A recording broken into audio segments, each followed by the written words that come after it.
Evening, and welcome to this edition of the IslandStats.com Cricket Show, the start of the 2023 season. I'm your host, Earl Baston. Joining me as co-host, Andre Doc Manders. Well, Doc, the season finally in cricket has gotten underway. Three Premier Division matches that took place today. Interesting matchups, interesting scores as well. I'll quickly just run down the scores. At the Wellington Oval, St. George's Cricket Club defeated Southampton Rangers by 9 wickets. Scores: Southampton Rangers all out for 77. St. George's 79 for 1. Western Stars went down by 6 wickets to Cleveland County up at the Somerset Cricket Club. Western Stars scored 134, with Cleveland scoring 136 for 4. And at the Seabreeze Oval, it was Bailey's Bay defeating Warwick Workmen's by 95 runs. Bayless Bay batted first and scored 184 all out, and then bowled Warwick out for 89. Doc, when you start looking at the transfers and how when you saw the transfers, let's first start there. Who did you feel had the biggest impact? Which club got the biggest impact by the transfers?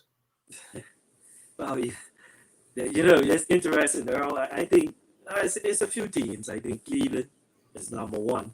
Mm-hmm. Somerset, they picked up a few, the narrow assistant coach, and then they picked up a few more players. And then in the first division, not Warwick, PHC, dropping out of the league. So that was I think a few other players. So from what I heard, it's going over different places.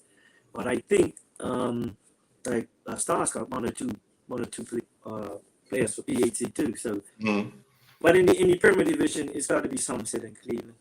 Right. Then obviously we saw these three matchups today. Before the day, I'm pretty sure you would have thought, like everyone else, the teams that are going to struggle include Southampton Rangers with the loss of a whole host of players. And it all depends on what Warwick, Western Stars, and probably, Cleveland picked up all those players. So, and it's going to be up to how these teams get a start to the season, because if they don't get a good start, it could be chasing that spot to stay up by halfway through the season. Yeah, that's interesting. Cleveland got a good start today. They won their first game. Warwick didn't. I think Warwick picked up a few good players. Think about it too. But I was surprised by the score today. They actually bowled out bait for 185. And then they got knocked on. It was for 89. 89, yeah. So, that's something they need to probably work on there. To knock bait on for 185. So it's early in the season still. So right. Who knows what happened at the field itself? But like I said, it's still early. But I thought Warwick would put up, with the vet line, they with the players that they did pick up, made it a little bit more closer. Right. But like I said, it's still early in the season. A lot of the St. George's knocking out Rangers for 70 something, and then they lose on 1 wicket. So Rangers right now, they're not started off. They lost a few. Well, I say a few. Almost half the players. So it's going to be interesting to see how they make out. Yeah. In the 50 overs end. Right. 2020, I think they're in first division anyway. Yeah. But it's going to be interesting to see how they play in the 50 overs. I see Alex Dewar is back with. Yeah. So it's like I said, it's still early in the season. Still a lot of cricket to be played. So right. Hopefully, some of those teams,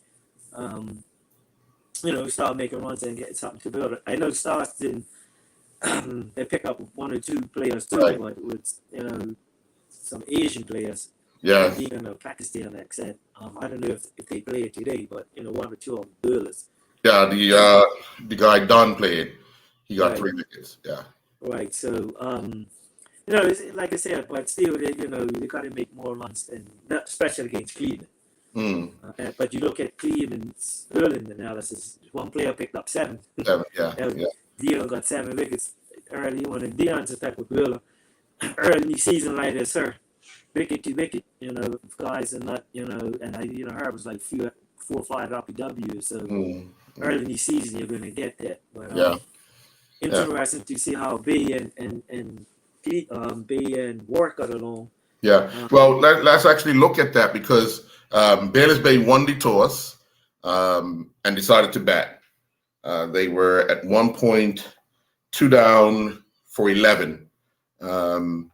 With Quincy James picking up both wickets. Then the other opening bowler, Luke Fulton, ended up with 4 wickets for 18 off of 7.4 with 1 maiden. Quincy was the top scorer with 26. I'm sorry. Terran Frey and Azende Frubbit shared a partnership for the 3rd wicket. Terran went on to score 52. Azende got 26. Also helping out, Rodney Trott got 22. Kyle Hudson got 19. Pretty much everybody else was in single digits, but they were, they were able to get to that 184. Malachi got 3 for 33 off of 10. Quincy got the 2 for 32, and the other bowler, Stephen Dill, got 1 for 43. For Warwick, I can see them because of their strike bowlers.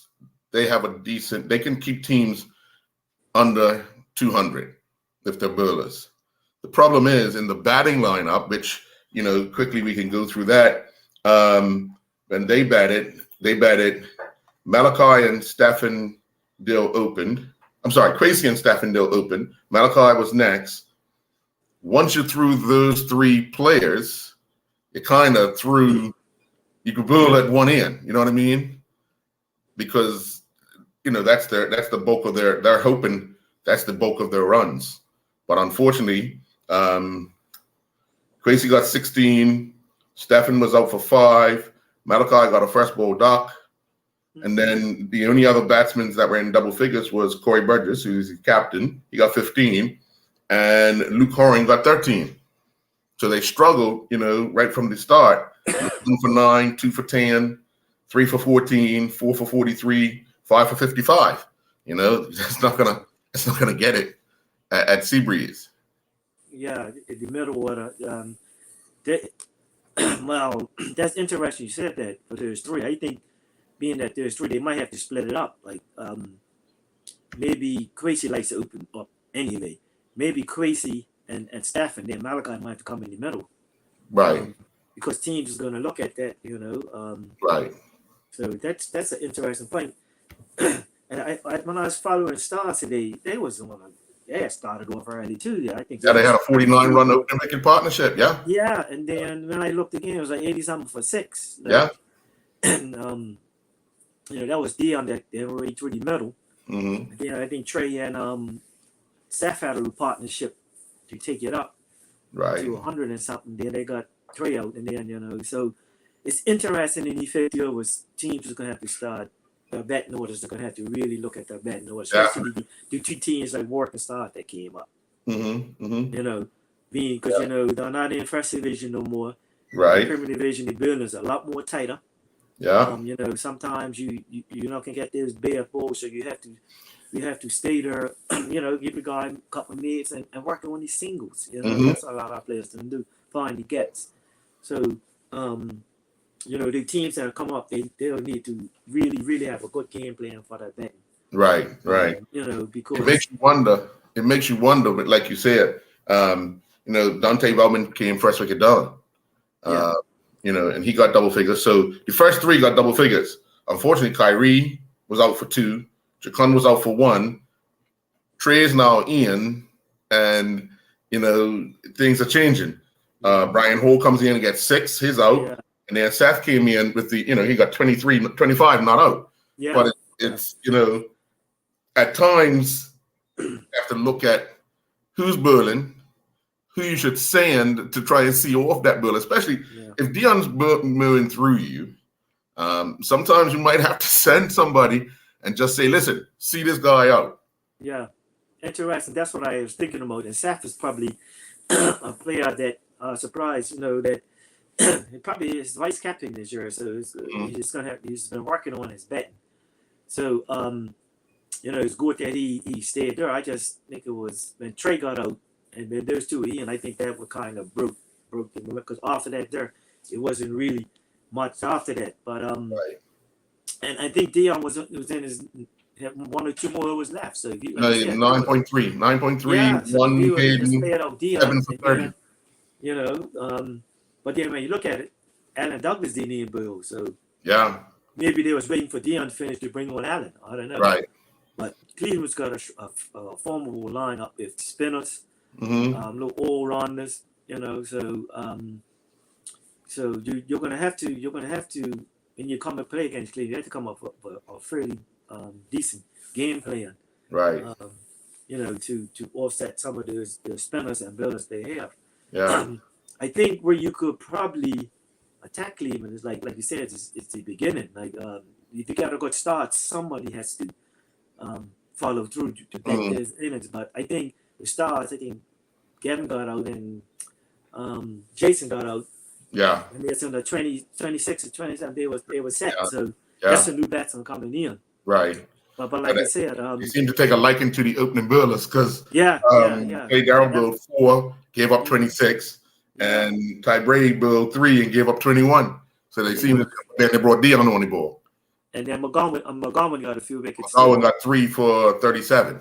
Yeah, so that's something I'm sure teams will probably be looking at too, Yeah. Unless and then Cleveland's probably going to come up with another game player, maybe open up with Allen, another spinner, and they have so much all-rounders in their team that they could basically move it around depending on the team that they play.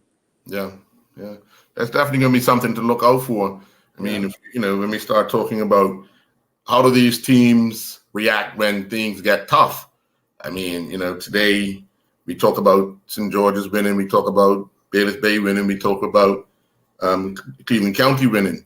But what happens when they face that opposition that's a little tougher and things are not going their way?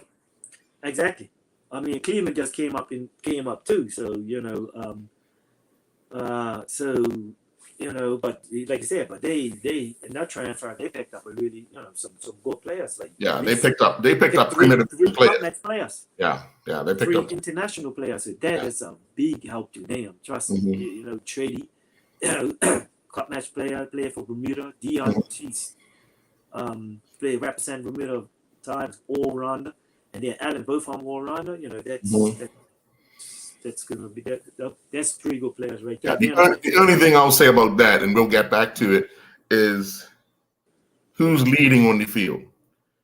Because today I was at the Bayless Bay Warwick game, and instructions were coming from all over the place. You had Crazy giving instructions. You had Stephen Dill giving instructions. Corey Burgess, who's the captain, giving instructions. Malachi giving instructions. And I'm like, okay, so who do the young players listen to when you're getting, all these different instructions? And that's basically Bermuda. Everybody, I saw a lot of that last season too. It's all right for builders to try to, I won't say set the fields, like go to the captain. But then we got players, each player like saying do this and do that. After a while, the captain, you got to establish. He's got to establish that he's the captain and he's got the final say. Yeah. Yeah, exactly. So I don't know who's captain for Cleveland. I don't know who's captain. But it would be. But Lasher was. I think it's Bremer, Stephen Bremer. Stephen Bremer. But Bremer played today too, and he got a run out of it. So Bremer, Bremer is international player. He's been playing a cup match too. So it'd be interesting to see how that goes. But with Warwick, with Corey, I don't know if that was interesting because normally you would think maybe Malachi wanted the captaincy. Well, last year was Stefan Deal. Yeah. So last few years in him, yeah. Well, that's most teams do that, don't they? Everybody wants to be a captain. Yeah. But before you see you ask person to be captain, nobody wants to be captain. And then when it comes to the game time, everybody wants to be. Everybody wants to be the leader. Yep. But we're going to take our first commercial break. When we come back, we'll have more with the Island Stats Cricket Show. We'll be right back.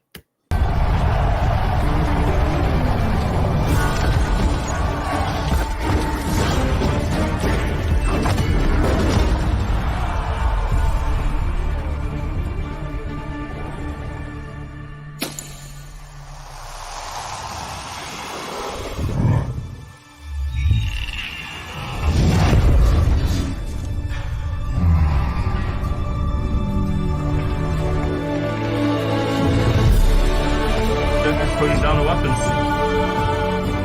You seeing this?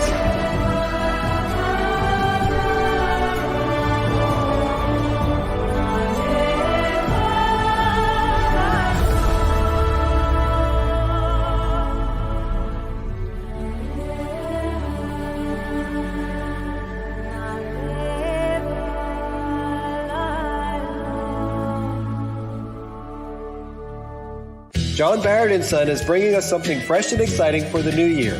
Vi Antioxidant Infusion Beverage. Vi delivers the natural antioxidant benefits of the coffee fruit in glorious combination with a variety of exotic fruit flavors, with only 1 gram of sugar and 10 calories per bottle. The folks at Vi are inviting us on a world tour through these amazing flavors. Brasilia blueberry, Zambia Bing cherry, Costa Rica clementine, Malawi mango, Panama peach, Ipanema pomegranate, Kupang strawberry kiwi, and more. Lindo's. Why go anyplace else?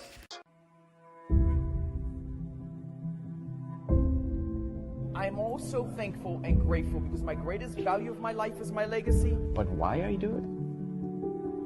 I feel supposed to do it. I was put here to be here, to do what I'm doing right now. Once I see somebody moving, it's the greatest joy for me. There's a little person being born. I am thankful that people have given me the trust, for me to empower them, from my players to my family to friends, and that's what I'm thankful for. I'm thankful that people have allowed me and trusted me to be in their life.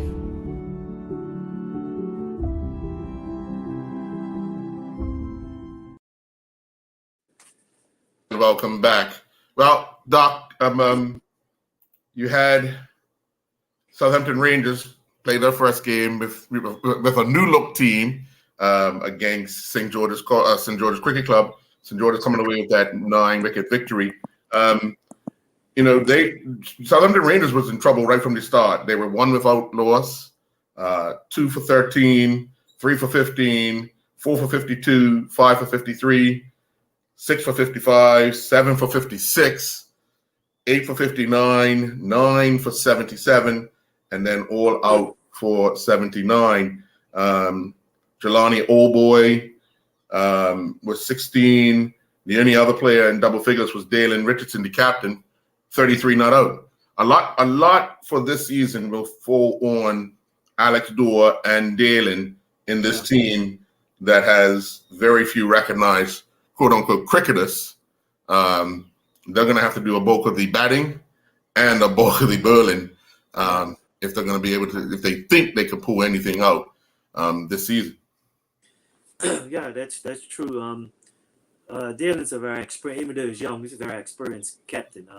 It's unfortunate that a lot of the players left. Mm-hmm. So he's kind of to do the bulk of the bowling and batting, along with Alex Dorr and Jelani Oldboy too. He played quite a few games last year. So there's 3 there. But I don't know the bowling lineup because they lost 3 or 4 of the best bowlers. Right. Last seat for the transfer. So they're probably struggling in that department. Right. Well, in the bowling department for St. George's, they had Shaq Darrell got 3 for 19 off of 10 with 2 maidens. Rohan Richards got 3 for 23 off of 6 with 1 maiden.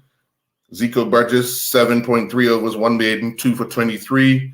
and that's they had two runouts. That didn't help the cause at all. So and then for St. George's, it was interesting. St. George's were 70. They were what they needed 19. They were 60 something, 61 without loss, and they took tea.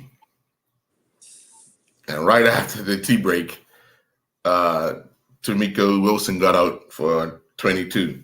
And Zari Painter got 32 not out, and Sinclair Smith was 8 not out. But it's interesting how we always say, don't get out just before the break, and pay attention when you come back from the break. It always seems to one or the other, you lose a wicket right at that crucial point in the game. So at 60-something, so they only needed about 20. They needed 18 runs when they took the tea break. Yeah. I guess that's up to the captains and the umpires, I should say, not captains, but normally the umpires would just say, hey, look, let's play this game, play it out. Let's get it over and done with. Yeah. But first game of the season, so I guess they right. Interesting though, for Southampton, I guess there weren't enough runs on the board, so Dalen nor Alex bowled.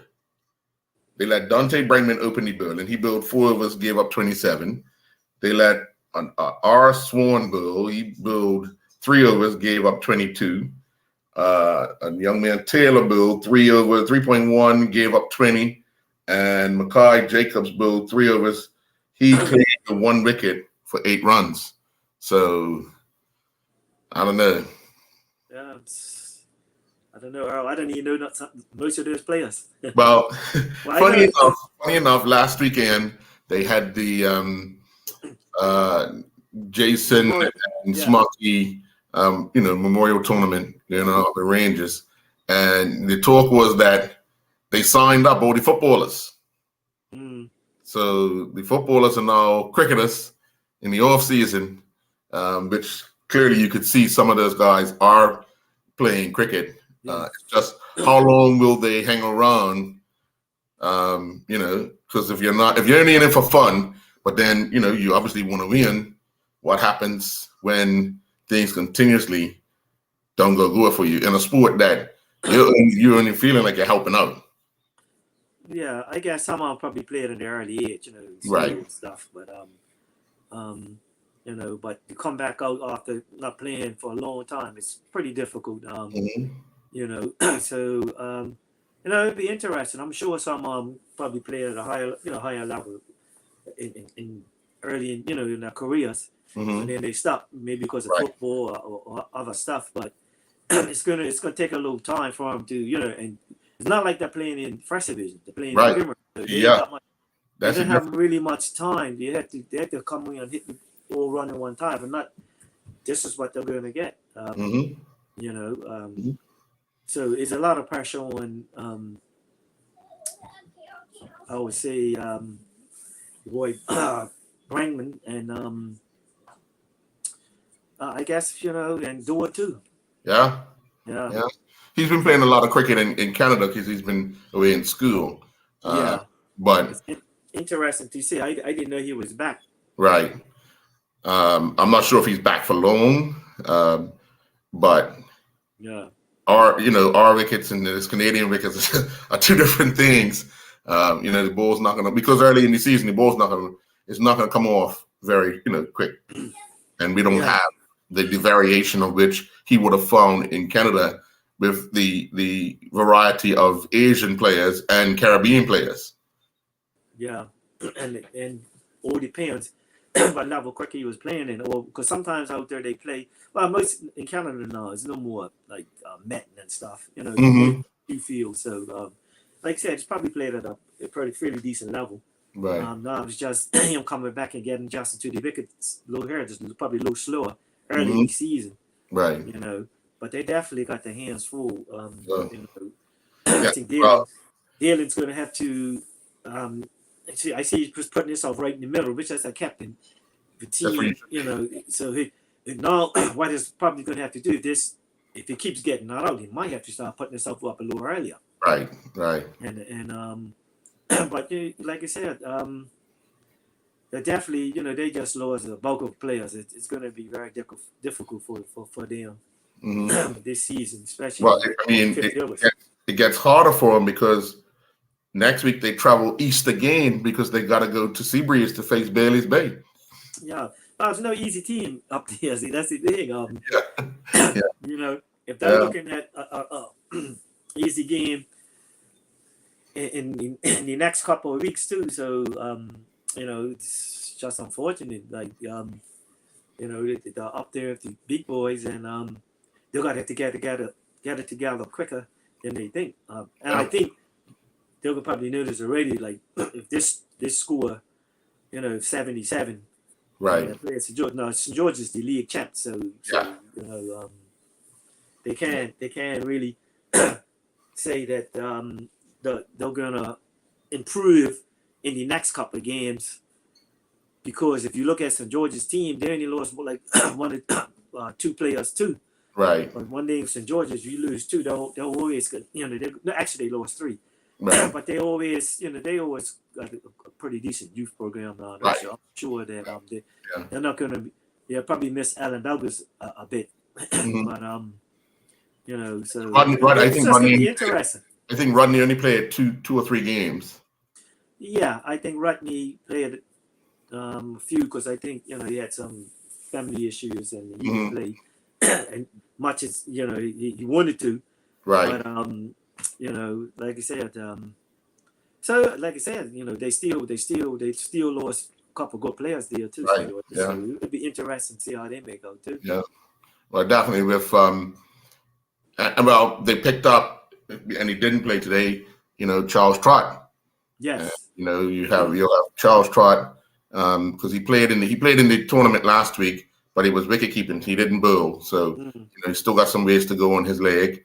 But obviously, once he's fit, and you have a opening partnership of Zico and Charles Berlin. Yeah. If they can both get going, then it opens the game up to St. George's to have teams in trouble early. Yeah, that's true. Or depending on how his injury, does. But he might, like I said, that's a good pickup. It's a good all-rounder. So, Right. And that's another player that Rangers misses too. Yeah. So, and the opening bowler too, I think he's going Somerset for Rangers. He meant Somerset. What's his name? The runner. Oh boy, hold on. But his away now too. Nairobi Mills, yes. Yes, Nairobi, yes. So he's going Somerset too. So Right. so Rangers lost the bulk of their bowling too. Yeah. At least 4 or 5 bowlers, including Gennaro and Dion. Right. Right. It's going to be a long season for the teams that are for Rangers and a few other teams that are struggling. But what's nice about it, it's mixed in with the 2020. So and then of course you got the county games and stuff. Yes. Too. So, some teams, anything nice, but some of the teams they'll be looking for Connie. So they'll keep playing. Yeah.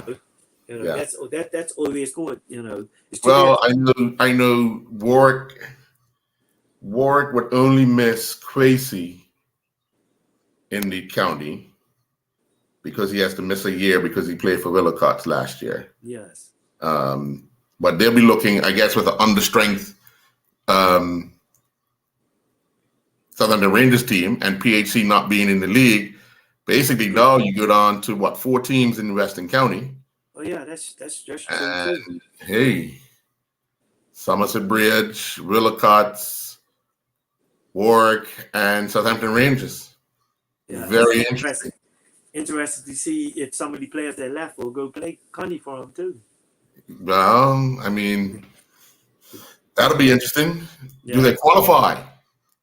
Yeah, well. Oh, yes, they do. Yes, they do. Once they play it. Western County's rules are a little different. A little different, but I don't know how many guest players they can have. I think it's only 2. I believe it's only 2. Yeah. Yeah, it's only 2.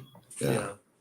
Well, let's take our second commercial break. When we come back, we'll look at some of the matchups for next week because they're very interesting, and we'll be joined by the St. George's Cricket Club coach Clay Smith at 1/4 after the hour. We'll be right back. I'm also thankful and grateful because my greatest value of my life is my legacy. But why I do it? I feel supposed to do it. I was put here to be here, to do what I'm doing right now. Once I see somebody moving, it's the greatest joy for me. There's a little person being born. I am thankful that people have given me the trust, for me to empower them, from my players to my family to friends. And that's what I'm thankful for. I'm thankful that people have allowed me and trusted me to be in their life.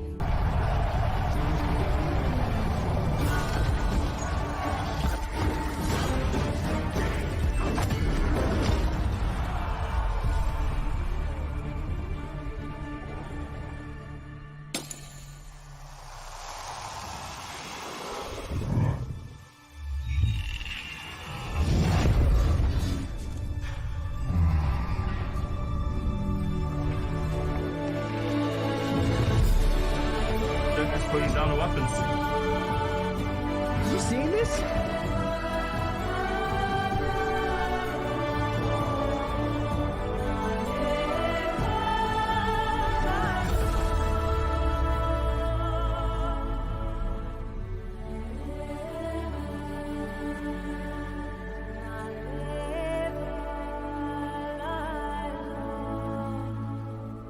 Here's one of our favorite feature brands, true veterans of the food awareness movement. Bob's Red Mill, the U.S. leading miller of organic whole grain foods.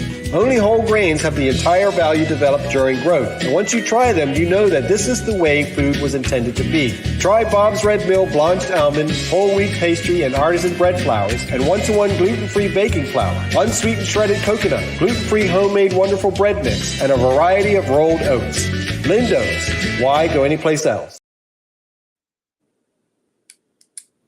And welcome back. Well, Doc, the opening bowler from Southampton Rangers was actually Teo Smith that went to Somerset.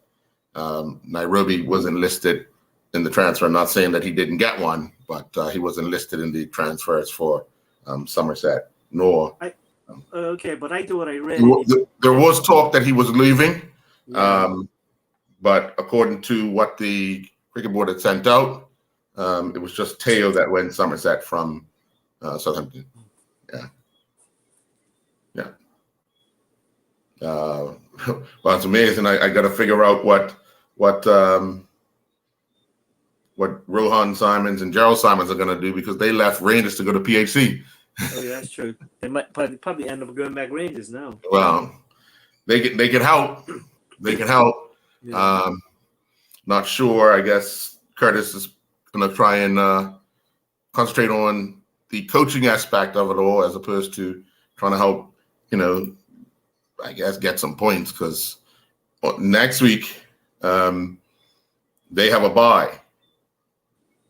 No, I'm sorry. They play Bay. Which they need to get something out of it, a better performance. They have to set themselves small targets. Let's get 100, and then let's get 110.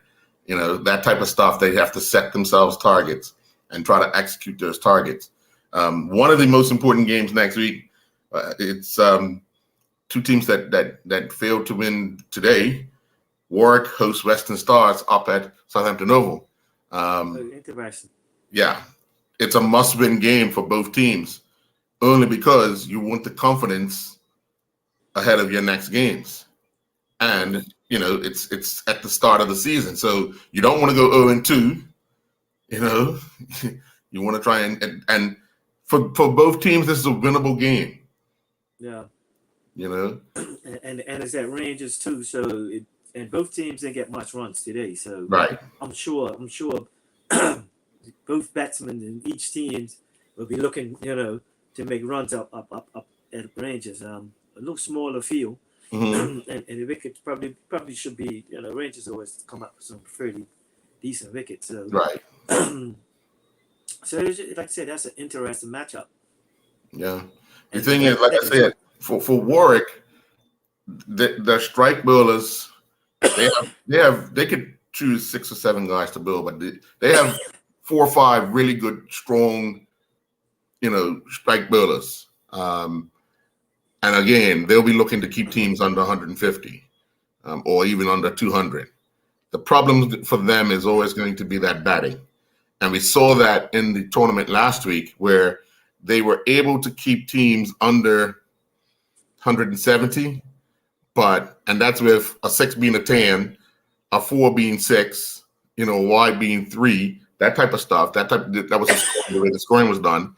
But they just could never manage to, get the runs. They did pick up a few victories here and there, but it's the batting lineup is going to be their struggle because they have, where do they put these 3 guys that you want the bulk of your runs to come from? They got away. Malachi and Stephanie was opening last year, but they were opening to first division builders that you might get 1 or 2 on one every over on target, 1 or 2 every over on target. But now you got to, some more craftier builders in the Premier Division that use different variations, and so now that's going to be a little more difficult for them. Yeah, that's true, Earl. And you talk about variations. And this is the thing now with not only Warwick. A lot of the teams are struggling with building lineups. So it's going to be very, very interesting. You see how they're going to maximize the batsmen, and like I said, and the builders. Like I said, they have a fairly decent, good all-round team, but Dugan is, like I said, it's the bat. Yeah. And how they're going to do it. Now, Crazy's made a lot of runs for, if you think about it, last season for Willamette. Right. So I'm sure history, they're going to probably want him to score the bulk of the runs for Warwick too. Mm-hmm. Mm-hmm. I think Mally had a pretty good season too, if the bet. So, and these guys, they scored a lot of runs last year, but then again was in the first division. Right. So like you said, with the building now in the Premier is a lot different. All the bare balls you was getting before, you're not gonna get too many up in the division. So I'm sure they talked about that, and I'm sure there's Creasy and the rest of the Warwick batsmen look at that and try to use a different game plan for certain teams they're going to be playing against. But it was like you said, with this time, it was interesting how they done with Bay, if the Hill 3 going up top of the order. I don't know. Yeah. Well, also next week is the East End battle at Wellington Oval, where St. George's hosts St. David's. Now, St. David's had the bye today, so they would have had an opportunity to look at St. George's. It's unknown how many of the older young guys from St. David's, and I call them older young guys because they've been playing so long, and they're still young, but they've been playing so long. You're not sure who's gonna line up for the game this year until they actually play. So, that matchup next week is going to be very interesting. St. George's will be looking to go 2-0. Obviously, St. David's are going to look to start their season off with a win. So, it's all, again, nobody wants to go 0-2, 0-1, and with St. David's having the bye already, because the following day, next week, they then have to play Bailey's Bay. Yeah, it's no easy games, Earl. Not in the Premier Division anyway, not this season anyway. I mean, we say Ranch is, even lost a few games, but on the day when you need 1 or 2 of those guys make a big turtle. Yeah. And you never know what can happen, like I said. You can't underestimate none of the teams. It's still early in the season. Like I said, if St. David's not playing anything, they'll probably be their first game, but they haven't lost no players. Right. They picked up Shannon Rand, who played for them before. Right. So, I'm sure they have the bulk of the players from last season. Right. Put a done a fairly good job with from last season. Still got the George and a few Oliver OJ. Guys and the Brangman brothers, Derek and Ricky. So you can't count out St. Davis too. Right. They got a few younger players down there too that I heard Mhm. that's coming through. So I'm sure they're probably gonna pay a lot of the younger guys this year. Right. You know, Right. they threw a lot on me in last season Mhm. in 1 or 2 games. Even in Iconi, they played a few. Right. So so it's gonna be interesting to see how they make out this year too. Definitely. Yeah. Again, I mean, they're going to be looking, for that start. And I know Ricky Brangman, coach, has been working. I actually had a conversation with him last week. He said he's been working, hard with the youngsters because he wants to make sure that there is a contingency plan for St. David's. Because you got to have the youngsters coming through. You can't keep putting the youngsters on the sideline and then once everybody decides that's it for them, the youngsters have no experience and they're throwing it at the deep end.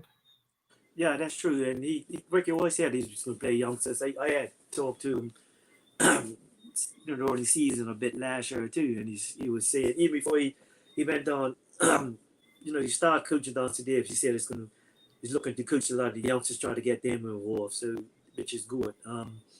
You got each time you got to have these young guys playing. Not when the older guys go. If you look at St. David's players, and one or two of those older guys go, who's going to take their place? Yeah. So St. David's has always got a lot of good, youngsters down there. So you gotta keep them playing, man. At least if they're not playing, got to keep them around the team. Right. Throw them in there every now and then. And what's interesting about it, they've been playing some of them in the Connie games. Yeah. Give them that exposure while they're young. While they're young, yeah. Because you never know when that pressure situation. Yeah. You don't want it to be your first time you're out there and now everybody's looking at you to see the game, and you have never been in that position before. Yeah. Yeah. So look, let's take our last commercial break. When we come back, we'll be joined by the St. George's Cricket Club coach, Clay Smith. We'll be right back. It seems everyone knows someone who's lactose intolerant or just avoiding dairy products. And fortunately, there's a growing array of delicious and nutritious alternatives.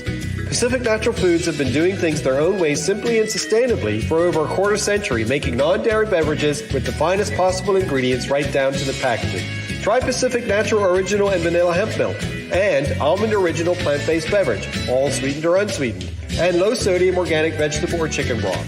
Lindo's, why go anyplace else? I'm also thankful and grateful because my greatest value of my life is my legacy. But why I do it? I feel supposed to do it. I was put here to be here, to do what I'm doing right now. Once I see somebody moving, it's the greatest joy for me. There's a little person being born. I am thankful that people have given me the trust, for me to empower them, from my players to my family to friends, and that's what I'm thankful for.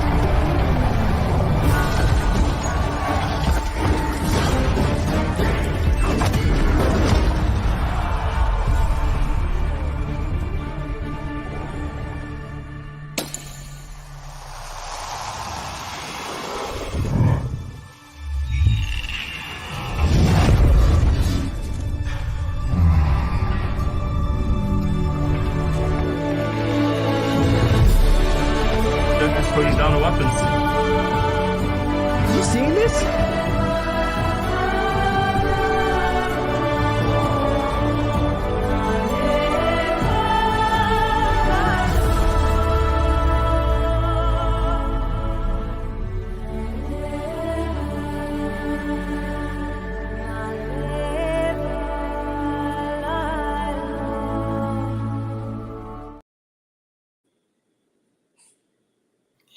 And welcome back. We're joined by Clay Smith, the coach of St. George's Cricket Club. Clay, first of all, congratulations on a win in your opening match against a different looked Southampton Rangers team. What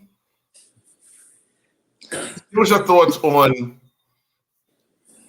the Southampton Rangers team? Well, to be quite honest, Earl, I was a little concerned whether or not they would field the team, but they showed up with about 16 players. Obviously, they're rebuilding. a lot of youngsters, some of them footballers.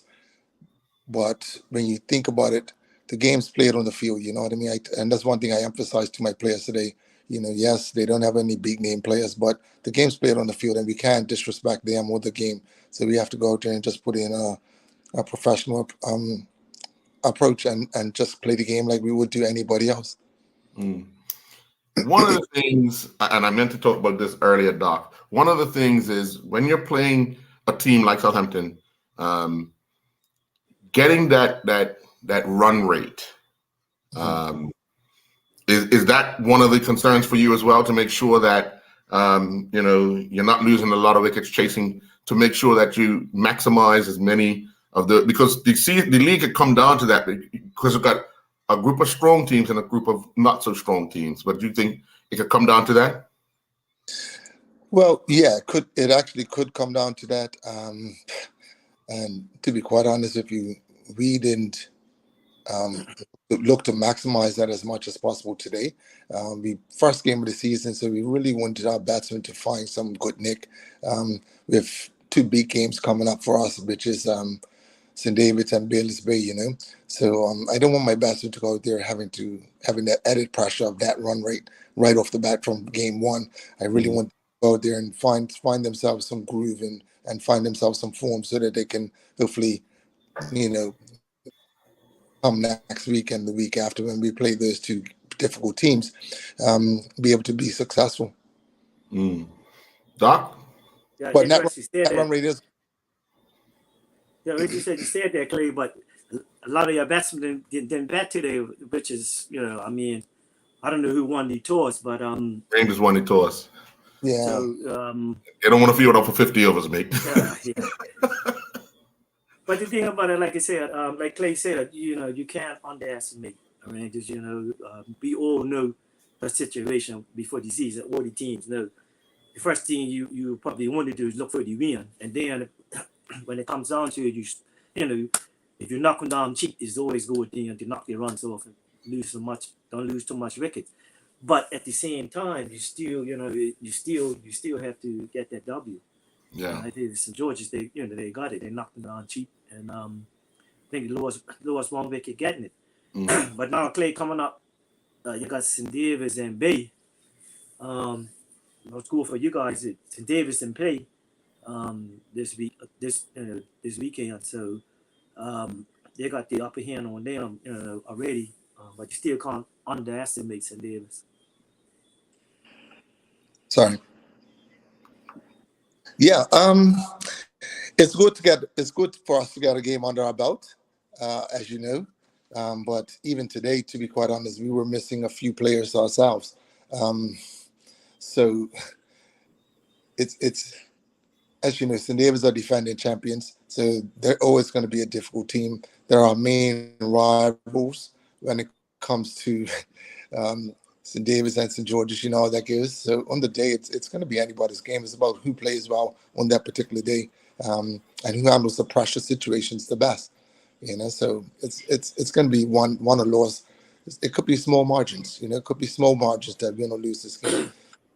It's just unfortunate, to be quite honest, that such a huge game like this would be second game of the season. You know, it would have been nice to come down at the end of the season with both teams in some good nick and have that as the last game of the season or whatever of the Premier League for the title or something. But yeah, it is what it is. We have to go there and put in a good performance. Simple as that.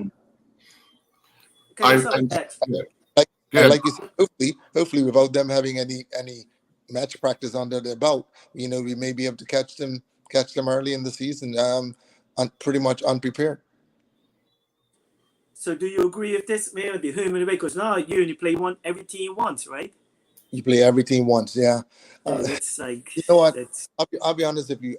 When the cricket board was at the meeting and they talked about only having one round of cricket, I understood why they were trying to do it, because obviously they're putting all the eggs in one basket, trying to get Bermuda promoted for the World Cup and all that with the T20.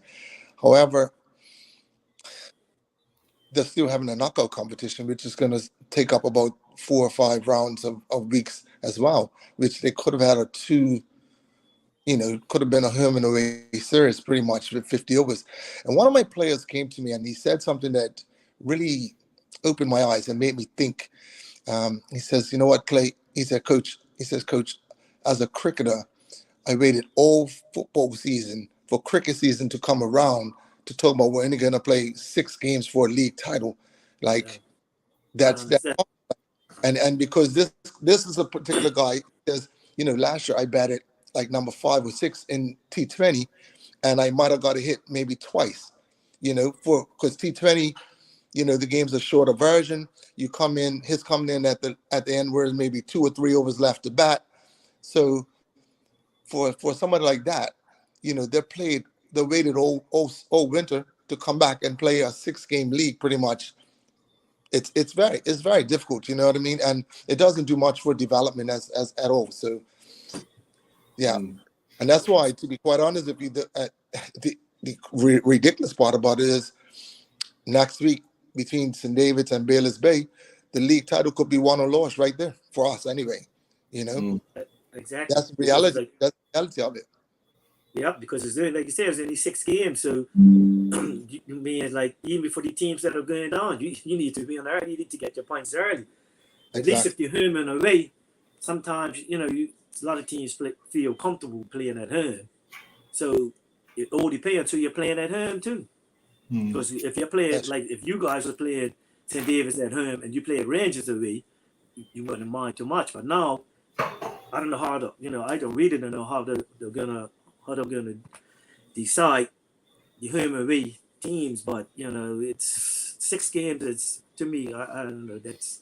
I always like the home and away thing. At least if you play one team, if you play them at home and you lose, at least you can say, well, gotta try to beat them away, or vice versa. But so it's gonna come down to the wire. The top 2 teams is gonna have to, like I said, I think early and think about it early in the season, like you said, it's like, I don't know, man. I definitely don't agree with. I disagree. I thought they should have home and away, and don't worry about the knockout, like you said. That's my thing. Yeah, it's tough. Clay. Yeah. No, I'm saying it's tough. No, I was gonna. It's tough because like you said, you prefer the home and away, because if you do lose to a team away, then you know that they have to come back to your home field and you stand a good chance of winning. So that's unfortunate. But like I said, Bermuda's trying to qualify for the World Cup, T20, and the border making a sacrifice, a huge sacrifice. The sacrifice in the domestic cricket for the betterment of it, but in hope that Bermuda will qualify in the T20 tournament here at the end of the season, at the end in September, or whenever it is, September, October, whenever it is in Bermuda.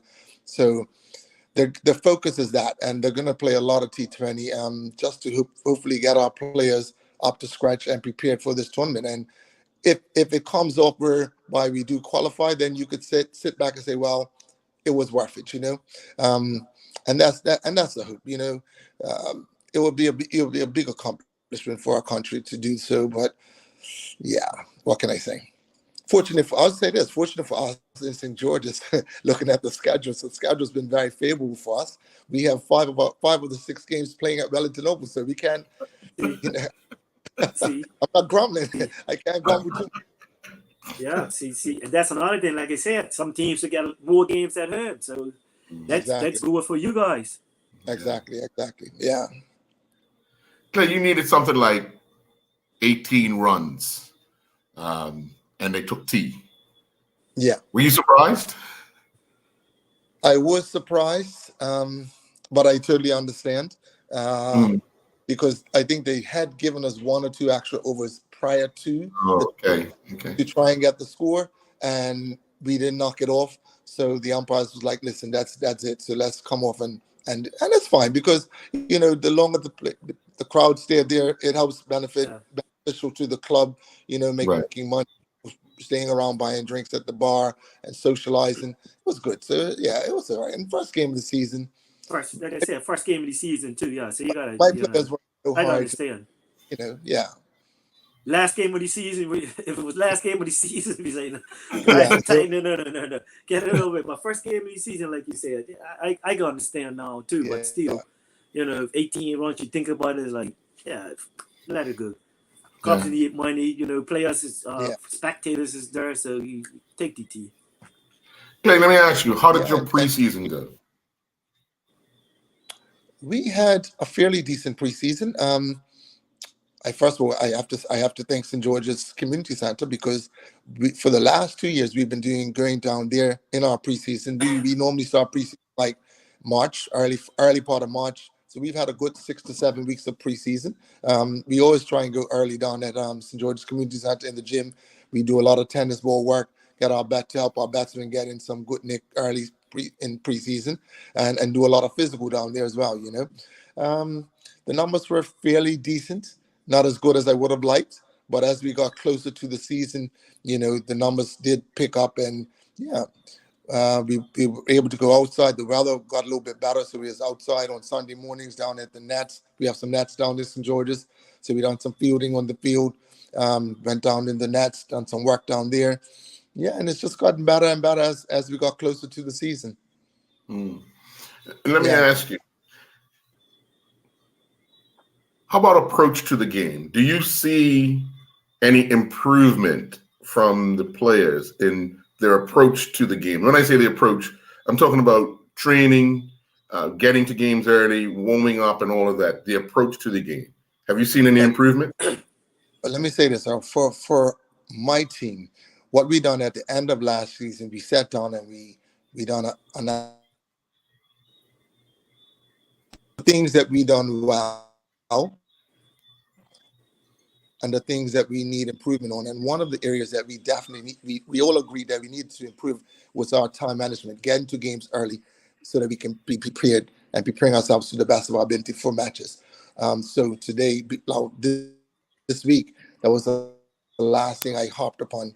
You know, we're getting to the game. The game's starting now 10:30 instead of 11 o'clock.